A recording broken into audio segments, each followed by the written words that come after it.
आइए एक्सरसाइज 12.2 में question number 10 solve करते हैं। एक अम्ब्रेला में 8 रिब्स हैं जो इक्वल डिस्टेंस पे लगे हुए हैं, जैसा कि इस फिगर में दिया हुआ है।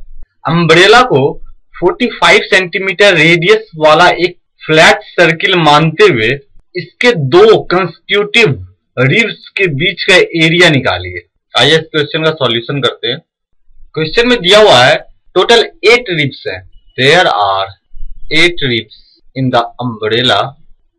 Angle between two consecutive ribs is equal to, दो consecutive ribs के बीच का एंगल होगा।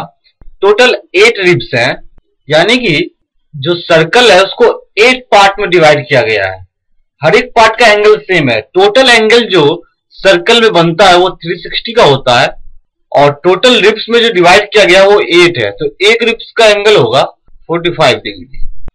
एक सर्कल में टोटल एंगल सेंटर पे जो 360 का बनता है उसको 8 पार्ट्स में डिवाइड कर दिया गया, तो हर एक पार्ट में इक्वल एंगल बनेंगे और एक पार्ट का एंगल होगा 360/8 is equal to 45 degree. Hence theta is equal to 45 degree, radius is equal to 45 centimetre. तो दो कंसेक्यूटिव रिब्स के बीच का एरिया होगा, एंगल जब 45 डिग्री है, रेडियस दिया हुआ है 45 सेंटीमीटर, तो हमें इनके बीच का एरिया निकालना है। Area between two consecutive ribs are, दो कंसेक्यूटिव रिब्स के बीच का एरिया होगा। हम ध्यान से देखेंगे तो हमें ये क्लियरली दिख रहा है कि जो 8 रिब्स बने हैं वो 8 सेक्टर फॉर्म कर रहे हैं। तो सेक्टर का जो फॉर्मूला होता है एरिया निकालने का, θ/360 इंटू पाई आर स्क्वायर होता है।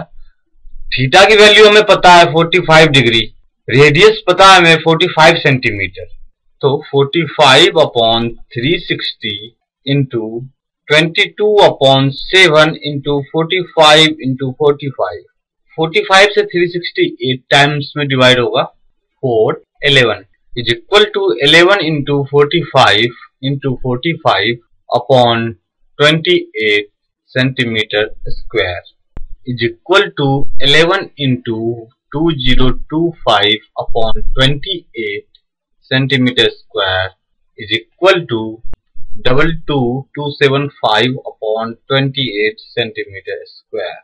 Hence area between two consecutive ribs are equal to 22,275 upon 28 centimeter square.